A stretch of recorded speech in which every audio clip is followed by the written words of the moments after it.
Joffy the Top Tiger here with my man Mikey T, the movie star. Get it? Do you remember when the song Ghetto Quran came out? But yeah, what's up with it? You know, why do you think a lot of people felt like 50 was dry snitching in the song? Some people He say wasn't it's dry songs snitching, man. were He's bigging it up. With that situation, that's not dry snitching. Like, get back to that. The Ghetto Quran, that's showing love and respect.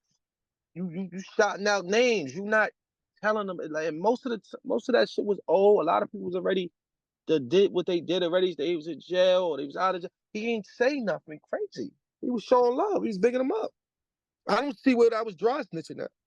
What was the dry snitching part? Who went? All right. Who went to? If they could tell me anybody that went to jail behind that song, then I could say that's dry snitching. They could tell me anybody's putting behind bars behind that song, then we gonna say that's dry snitching.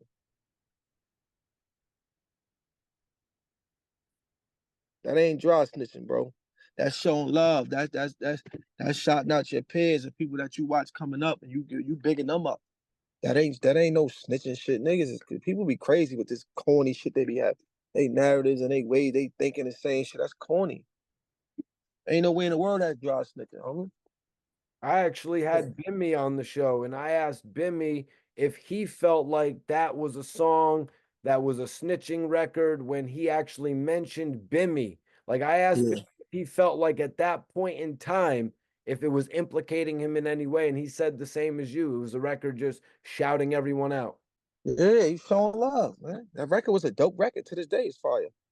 That's legendary record right there. That shit, that wasn't no dry snitching shit, man. Niggas be saying that corny. They corny. They hate it. There ain't no way in the world that's dry snitching. That's showing love, man. Showing love to your peers. Who did you watch coming up? So how did you end up, building a relationship with G Unit to end up going on the road with them? I had a relationship with Weezy, L, Halim. Like those are my guys. Rude Boy, all them. I had a relationship with them. Rude Boy, I had a really big relationship with him too. Rest in pieces. So I had a big relationship with him, but mostly Weezy, L, Banks. Like I knew them school. Like I told you, we went to school. I knew them from then. So I already had a relationship with those guys ahead of time. So once I did that, they came and got me, and then we went from there. They actually told Fifth about me. I think it might have been Wheezy on them, but they told Fifth about me. Yo, we gotta go get Jesse. You know, my real name is Jesse. Everybody knew that. My man, rest in peace, Fat Shy, he from their block. He used to call me Westside Jesse. So I used to run with that because Westside Jesse used to scream it out on him. You ever heard of Fat Shy? Of course. Yeah, so Fat Shy, he used to call me Westside Jesse. So he knew me with all of them too. He knew me from years when we used to go on party and fuck shit up. So yeah, that's how that happened though. Through those guys, those good fellas right there. And they brought me over there to Fifth, and the rest was history. I That's took a couple of my guys on the road. We took a couple mines, a couple people from the Nine, Shadyville. Man, we was gone. We was out. I think the first show might have been, what was the first show? I think Pittsburgh, like the first show. I remember this shit clear as day. This is off mixtape tour too. I ain't never seen no shit like that in my life. Just imagine being that age and seeing this type of shit at this age.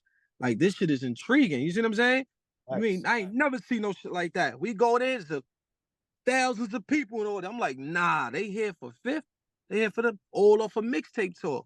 They did it real big, bro. They did it real big off a mixtape tour. Like I think they might have started the era that. They had to, right? Who Yeah. else did that around that time? Like mixtape tour. It Unit wasn't was doing one of the first groups touring off of mixtapes. Lil Wayne did that. it later, but he had already had debut albums out, Yeah, and he found a formula with that, and then he kept putting mhm. his guys on from that. Um, so I wanted to ask, man, were you around when Maserati Fox came home and 50 Cent embraced him and actually came out to the hood and shot some videos with him? Yeah. Let me get to that story right now. I was the main reason why Fifth even considered even giving him a deal or even signing him. I this is what year was that? You That was remember? 2005, 2006. We was in what Fifth had? We was in LA. I know for sure I was in LA. We was in LA. It was Mobb Deep. It was the Mobb Deep video. He was shooting one of the first singles off Mobb Deep album. fresh from they signing. He was shooting one of their videos from Mobb Deep album. I think it was what song was that? The They Mobb had Deep Put shit. Them in Their Place, and they had What's the the Out of Control remix. They also had Have a Party. I think it was Have a Party. That's the one 50 was on, right? Yeah, 50 was on Have a Party with Nate Dogg. The Out of Control remix, 50 did the hook on, and a verse as well. I'm not sure which one, but one of them albums, one of them songs, we did the video in LA, and I pulled him to the side because he asked me first about, he said, "What's up with Fox? What you think?" And I told him what I thought. He asked me. We spoke for like 2 hours about the situation because Fifth wasn't big with all the extra shit. You know how he is. He always stay away from all the extra shit. And the boy ain't trying to go to jail, ain't trying to do none of that. He don't want none of that gang shit, none of that.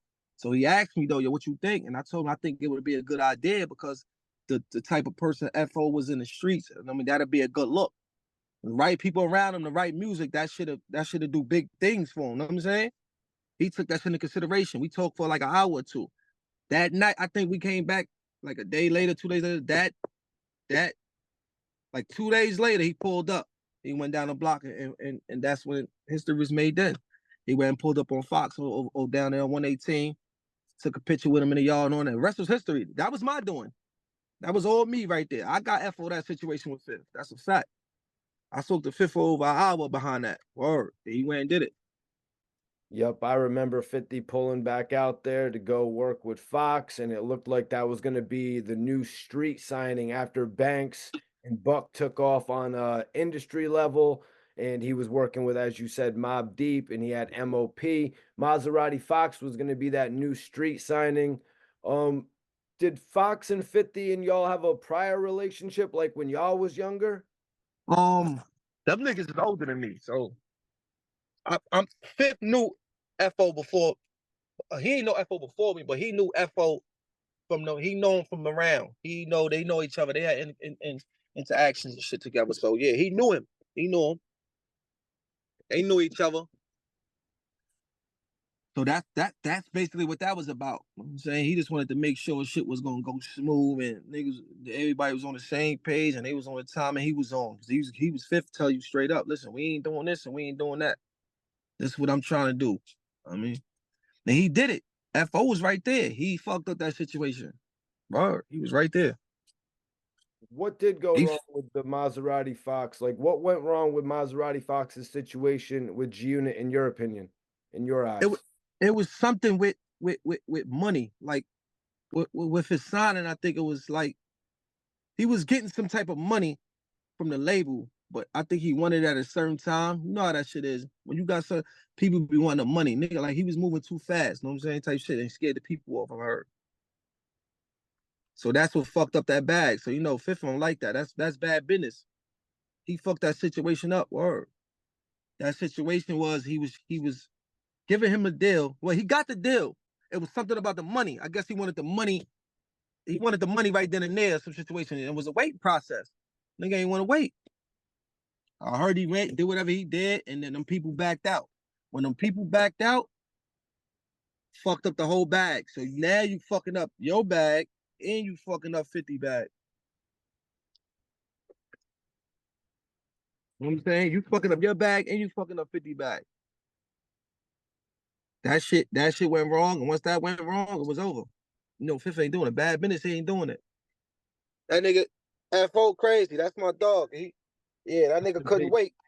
Rest in peace to Maserati Fox, man. Rest in peace to Maserati. He couldn't wait, word. So he fucked up that situation for everybody.